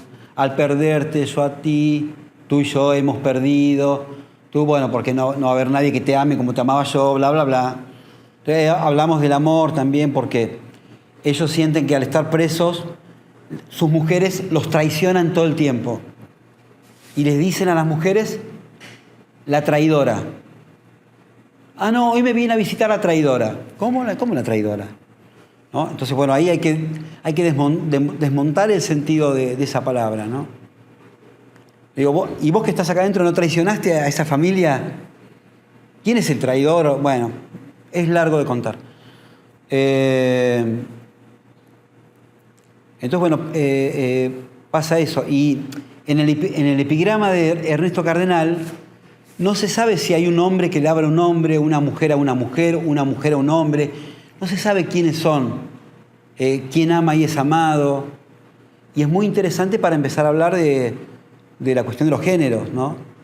Porque si uno va con un PowerPoint con ESI, Educación Sexual Integral, Este es el órgano genital masculino, este es el órgano... Es tremendo, no se puede. Y con un poema donde no se sabe quién es hombre, quién es mujer, ahí podemos empezar a pensar, ¿no? A abrir un poco la cuestión de a poquito. Yo también voy viendo mucho qué es lo que ellos piensan, qué preguntas hacen.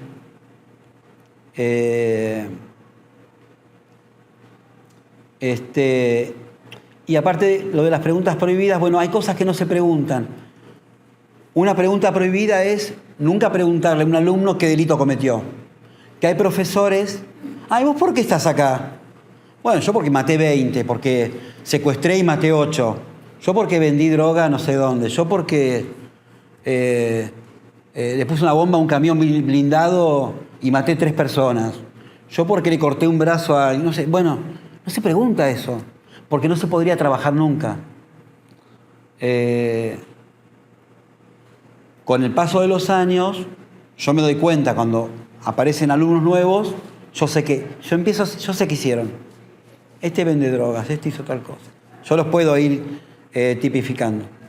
Por el tipo de discurso, por cómo empiezan a hablar de las cosas, por cómo empiezan a moralizar sobre las cosas. La mayoría son todos antiabortistas, por ejemplo, ¿no? Están en contra del aborto. No, eso es un asesinato. Y muchos son asesinos que dicen, no, matar a alguien no tiene piedad de Dios, ¿no? Eso es un asesinato. Deberían estar, las mujeres que abortan tienen que ir a la cárcel. Y es muy difícil situarse frente a esas afirmaciones, ¿no? Hay que tener mucho cuidado. Pero bueno, y se va progresando muy lentamente. Eso. Sí.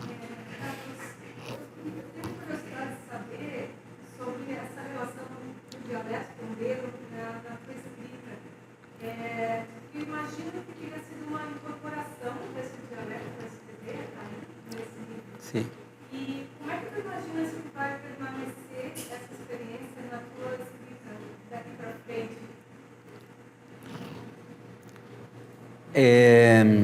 Muy buena pregunta. Me pregunta si el dialecto tumbero, pues yo uso palabras tumberas también, a veces involuntariamente y a veces a propósito, las uso acá o a mis alumnos. Hoy hablábamos con Marina en la mañana y cuando un alumno viene medio enojado, así medio malhumorado, yo le pregunto, ¿qué pasa? ¿Qué pasa hoy? ¿Estás Chucky? ¿Vieron Chucky es el muñeco maldito, el muñeco horrible ese de la película? Bueno, ese es Chucky. ¿Estás Chucky? Yo no le digo, ¿te sentís bien? ¿Estás deprimido, melancólico? Digo, ¿qué pasa hoy? ¿Estamos Chucky? Pero no digo estás Chucky, digo, ¿estamos Chucky o no estamos? Y ese plural también tiene que ver con el habla de la cárcel. Cuando uno está, todos estamos así. ¿Estamos tristes hoy? Entonces, el plural, ¿no? ¿Estamos Chucky? No, profe, no.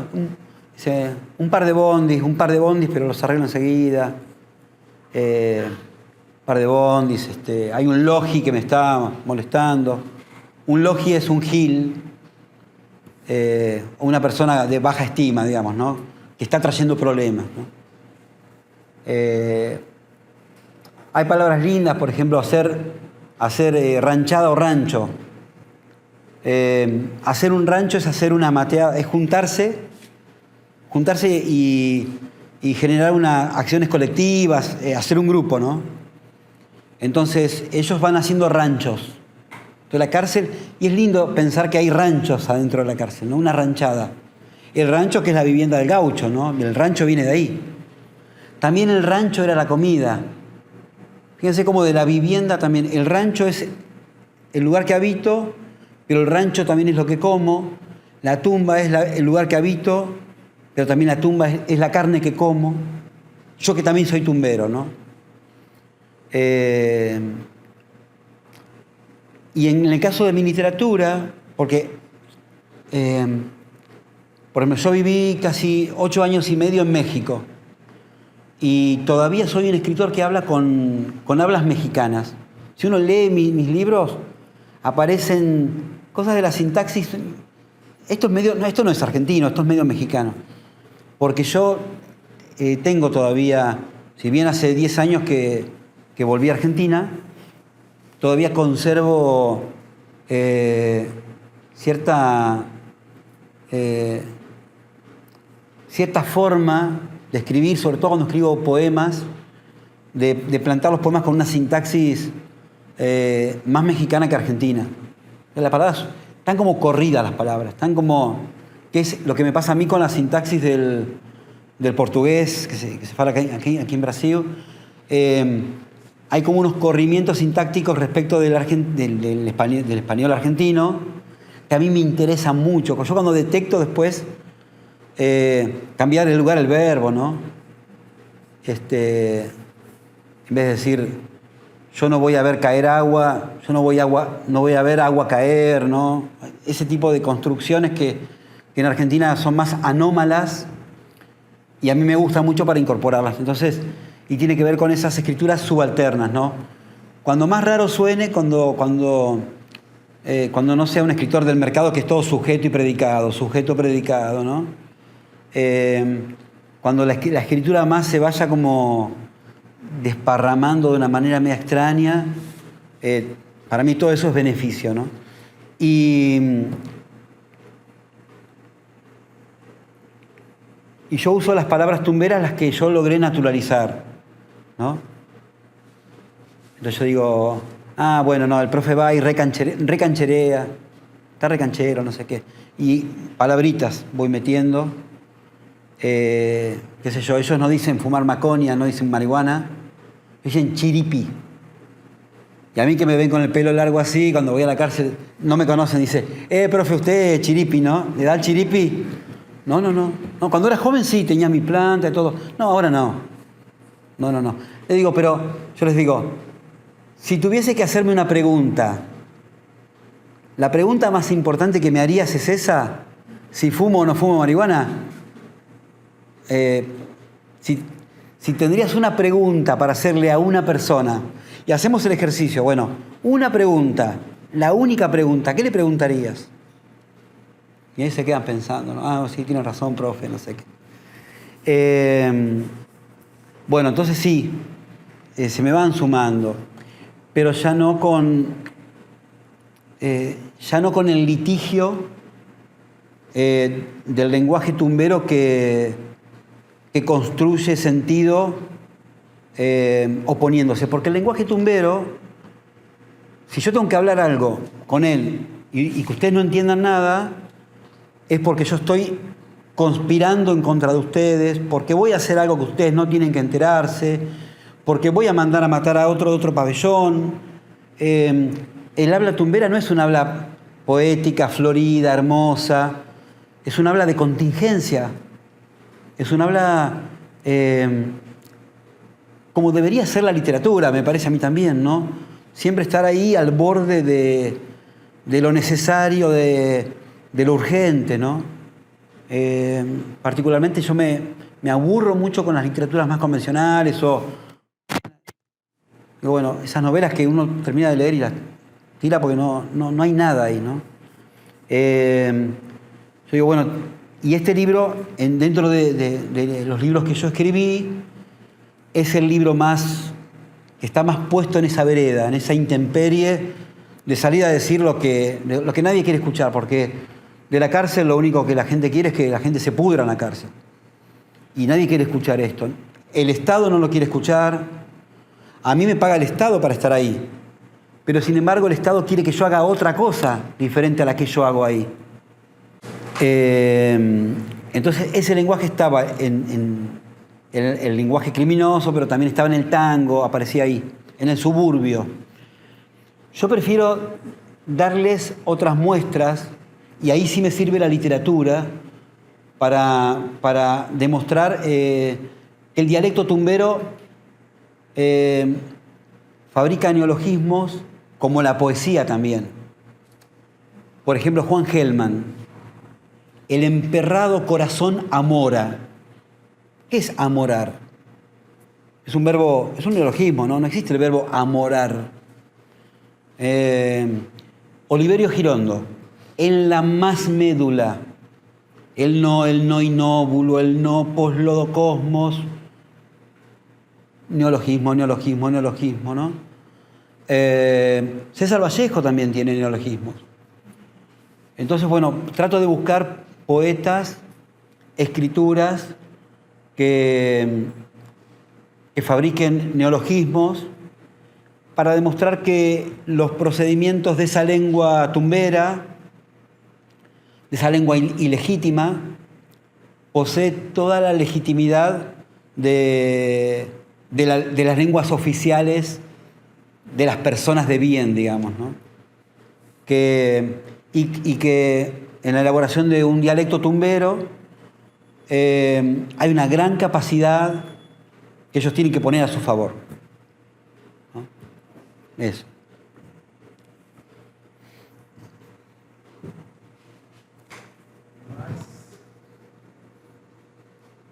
No sé.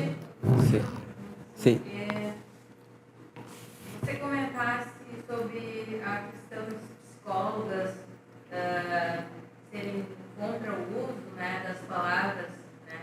E também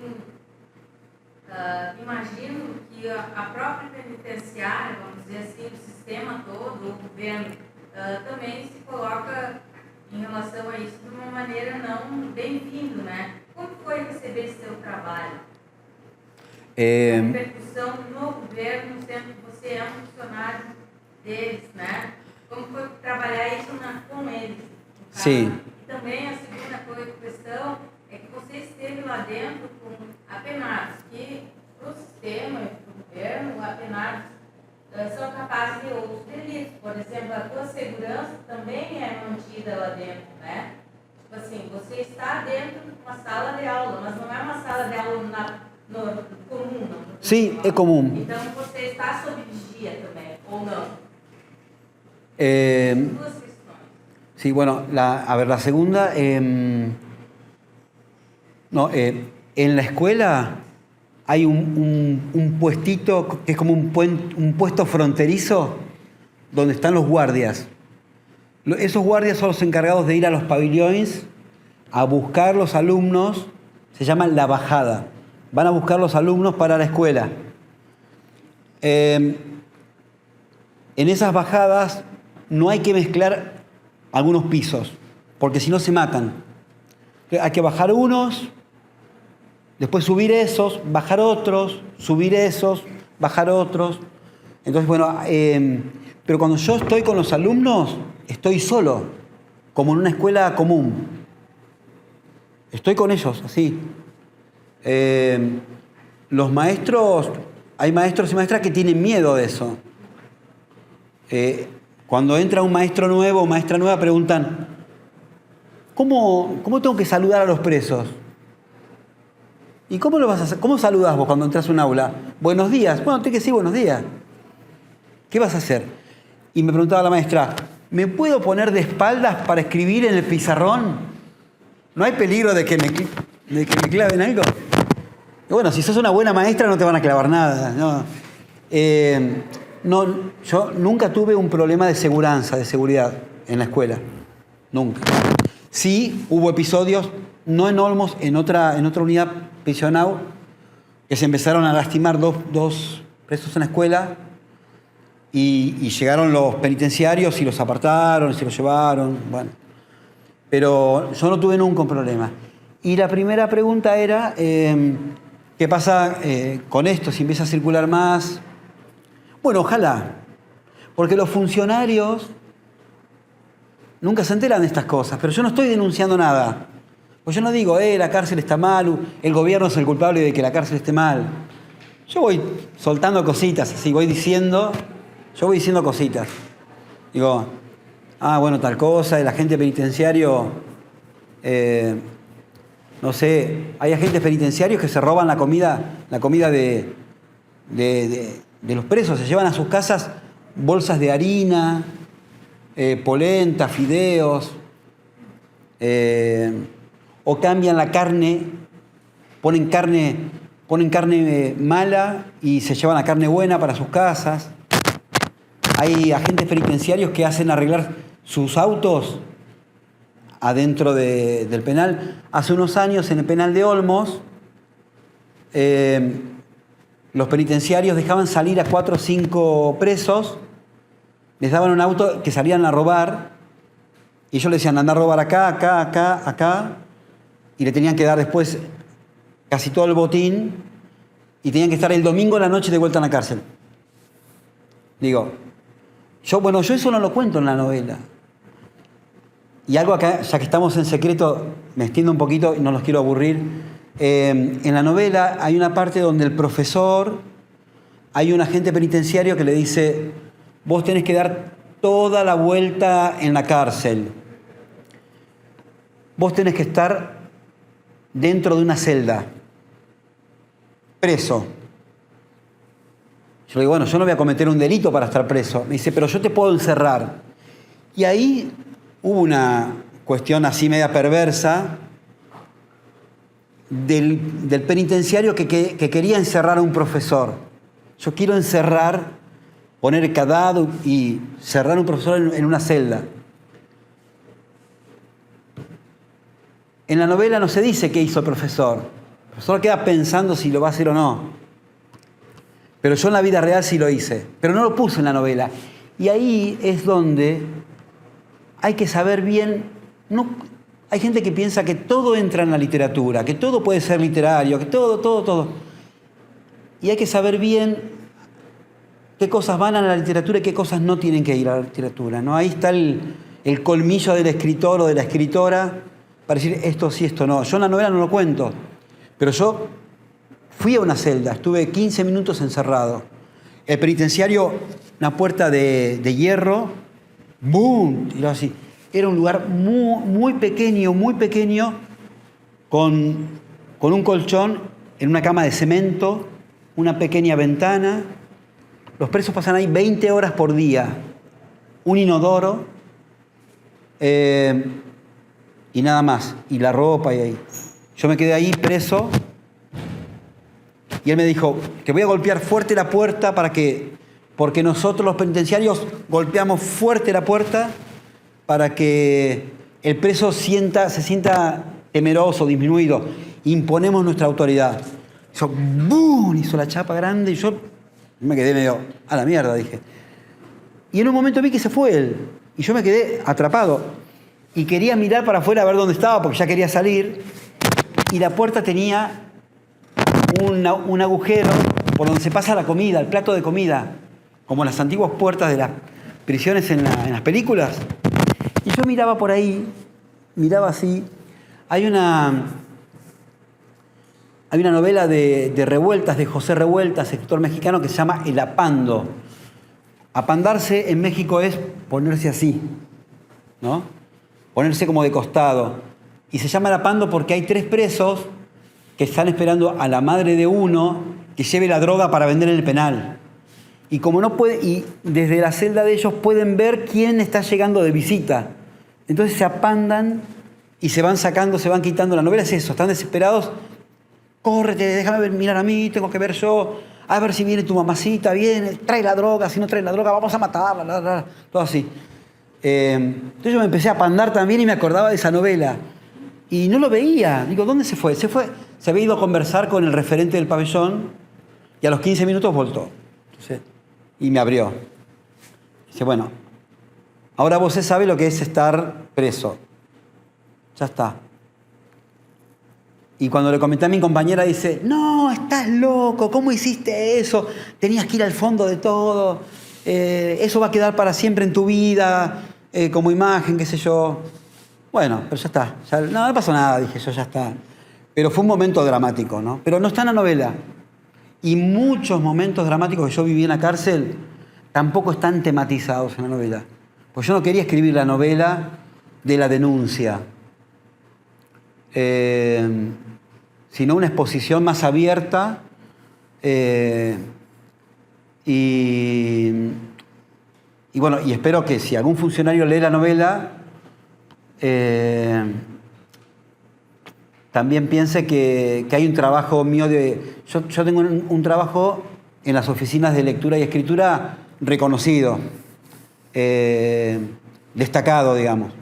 Saben quién soy, saben que trabajo bien. Ahora va a salir un librito de mis alumnos.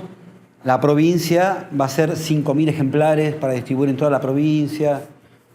Entonces, bueno, no creo que me reten, se enojen conmigo.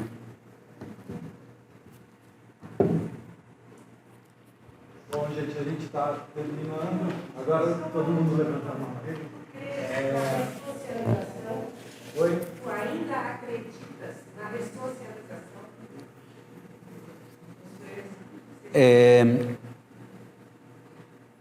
A ver, son 2 horas más para hablar eso, pero, por ejemplo, en las cárceles de Estados Unidos, quien cometió un delito se lo condena y paga con la sociedad con esa condena, con el castigo del encierro o la silla eléctrica, la muerte, lo que fuera, ¿no? Pero si cumple una condena, sale y bueno, y ahí no se cree en la resocialización, rehabilitación, en algunas cárceles, ¿no? Según me dijeron a mí, yo no esto, me lo contó gente que estuvo en Estados Unidos. En Latinoamérica, en Argentina sobre todo, hay escuelas adentro de la cárcel, porque hay centro universitario, hay escuela secundaria, hay talleres, hay una creencia fuerte de que es posible. Hay que buscar otro verbo, porque rehabilitar, resocializar, reinsertar, reintegrar, todas esas palabras a mí me hacen un poco de ruido, ¿no? Porque también habría que rehabilitar, reinsertar, reintegrar gente que está fuera de la cárcel, ¿no? También. Acá, digo, yo por ejemplo, con algunos delitos, yo ahí no puedo transigir, con algunos delitos yo no... Pero, y aparte es complejo, por ejemplo, no quiero hacer de esto un mundo, no quiero que se aburran, pero voy a hacerlo cortito. Con los delitos sexuales, ¿sí? Y lo digo así sin contar nada detallado.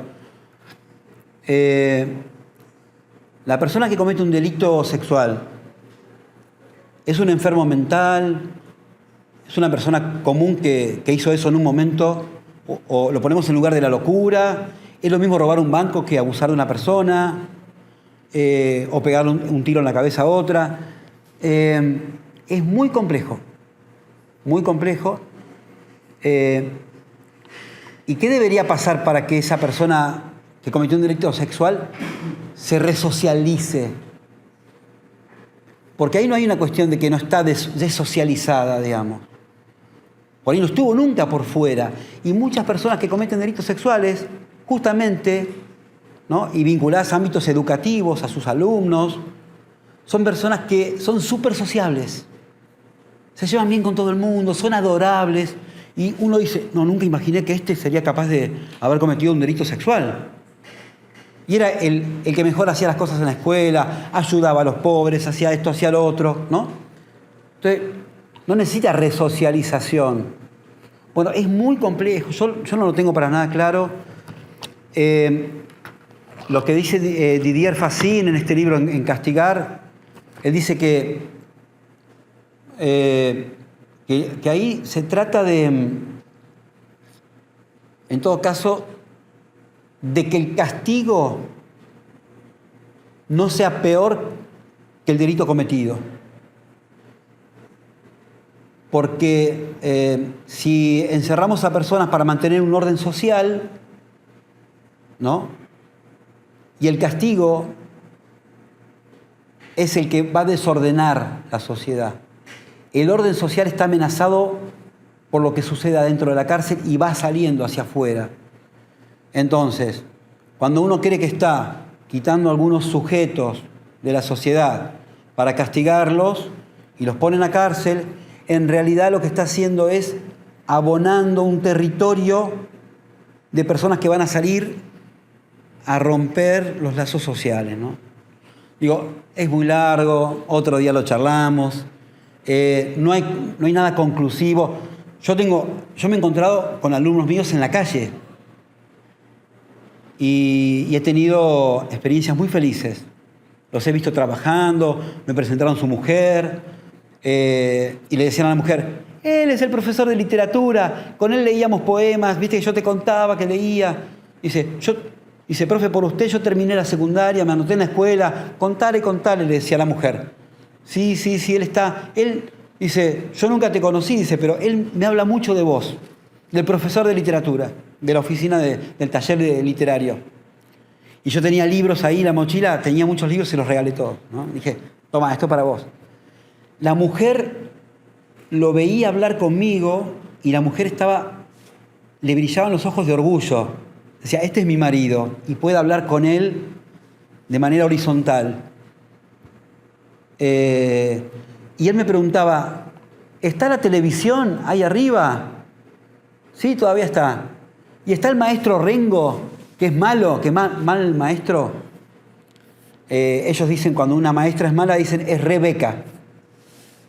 Rebreca. ¿Y qué es breca? Breca es que es muy exigente y rebreca que es exigente, pero ya mal exigente, una mala exigencia. Ser exigente es breca y rebreca es exigir por demás. Bueno, entonces he tenido experiencias muy satisfactorias de alumnos que me ven en la calle, me dicen, profe, ¿cómo? Y nos animan a decir cómo está todo en la cárcel. Dicen, ¿cómo andan las cosas por allá? Porque también hay una palabra prohibida. Quien estuvo en la cárcel y se pone a hablar no dice, che, ¿cómo está la cárcel? ¿Está...? No, porque cuando yo estaba allá, ahora estoy acá. Cuando estaba allá y las cosas eran distintas, pasaba esto. Porque allá. Y esa indeterminación, ¿no?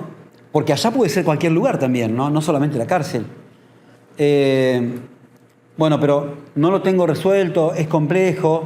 Si yo digo una afirmación, digo, no, la resocialización es así, va a levantar alguien la mano o va a venir alguien a decir, yo te puedo contar un caso que contradice todo lo que estás diciendo vos ahora. Y tiene razón también, y yo le tendría que dar la razón. Esas contradicciones están todo el tiempo colisionando entre quienes pensamos que podemos restituir, que es lo contrario a punir, a lo punitivo, ¿no? Restituir en ciertas funciones sociales a una persona que cometió un delito, ¿no? Como las antiguas comunidades en México, por ejemplo, que en vez de ejercer la justicia punitiva, ejercen la restitutiva. Si yo te robo un caballo, se hace una asamblea, dicen, bueno, sí, yo robé un caballo. Y lo vendí o lo maté, no sé. Bueno, tengo que conseguir un caballo y dártelo. Si yo maté a una persona, tengo que cuidar de una persona como si fuera mi hijo. Si yo prendí fuego a una casa, tengo que construir una casa. La justicia restitutiva, que restaura el orden social. El punitivismo, acá me pongo un poco anarco tal vez, pero el punitivismo no es garantía de restitución del orden social. Aunque lo que puedo decir con certeza, y están las estadísticas, es que los alumnos que pasan por las oficinas literarias, que pasan por las oficinas de cine, por la escuela primaria, secundaria, los que pasan por ahí reinciden menos que los que no pasan por la escuela, por el sistema educativo. De 10 presos que salen de Olmos, de 10, 6 reinciden. De esos 6 que reinciden, 3 vuelven a la cárcel. Y de los otros 4, de esos 4 que no reinciden, 3 pasaron por la escuela. El porcentaje es bajo, hay que subir ese porcentaje, tiene que ser al revés, que haya menos reincidencia, pero para eso tiene que haber más escuela. La matrícula de la escuela son cientos de alumnos, pero la comunidad son 3.000, no entran 3.000 en la escuela. Pero bueno, vuelvo a decir lo mismo, Yo no confío en el sistema punitivo como restaurador del orden social. Genera más violencia política, genera más violencia, más odio. No arregla nada. El punitivismo no arregla nada. Pero por ahí la justicia restitutiva puede restaurar el orden social de una mejor manera. Pero tenemos que aprender, ¿no? No sé, si la policía agarra a un joven mayor de edad con maconia, no sé, en la calle, va preso, ¿no? Puede ir preso. Y a un joven de 18 años, no lo puedes poner preso 3 años, por supuesto, o 4 años por supuesto tráfico de drogas, porque le cagás la vida, lo haces mierda. Y cuando salga va a decir, yo me agarraron con un poquito de droga, bueno, ahora yo voy a mi favela y voy a ser el narco number one. Voy a ser, no digo que pasa siempre así, pero a veces pasa así. O si no, son estigmatizados, ¿no? Estuviste en la cárcel, sos una porquería, sos una basura. Yo tengo una empresa, no, estuviste en la cárcel, no. Y si uno en el barrio te miran así, no tenés recursos para mudarte, bueno, es todo muy complejo. El punitivismo de la cárcel es el punitivismo social de una sociedad también virando hacia la derecha. Entonces, esas personas tienen, el camino es cada vez más difícil para esa resocialización que el Estado está como exigiendo, ¿no? Entonces, bueno, vos tenés que leer 5 libros por semana, porque estás preso y tenés que resocializarte. Y no me gusta leer. Bueno, sí, digamos, no todo el mundo lee. Bueno, yo quiero jugar al fútbol. No, y al fútbol vas a jugar una vez por mes. Bueno, no me quiero extender, pero es una realidad muy compleja, ¿no? Yo creo que incluso yo mismo hablando me puedo ir contradiciendo en lo que pienso. Pero siempre hay que tener los ojos bien abiertos para estar en el lugar correcto. Y también quiero decir, bueno, que en esto que estoy diciendo, en esto último, la literatura, la que escriben los alumnos, como literatura no creativa, o como escritura no creativa o creativa, la que escribo yo, la que leemos, tiene una función fundamental en esa restitución, en ese trabajo de restitución. Muchas veces un buen cuento, un buen poema puede más que un maestro, una maestra, un profesor. Bueno, eso. Me extendí un poquito, pero me parece que quería cerrar con esta idea, ¿no? Es una idea para discutir también.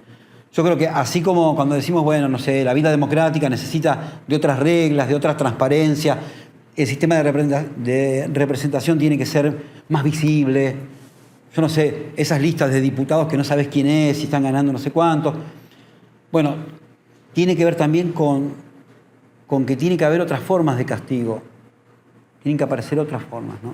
Bueno, no me quiero extender más. Bueno, gracias por escuchar, por atender, por haber venido y estado estas 2 horas acá. Yo estoy muy agradecido y feliz.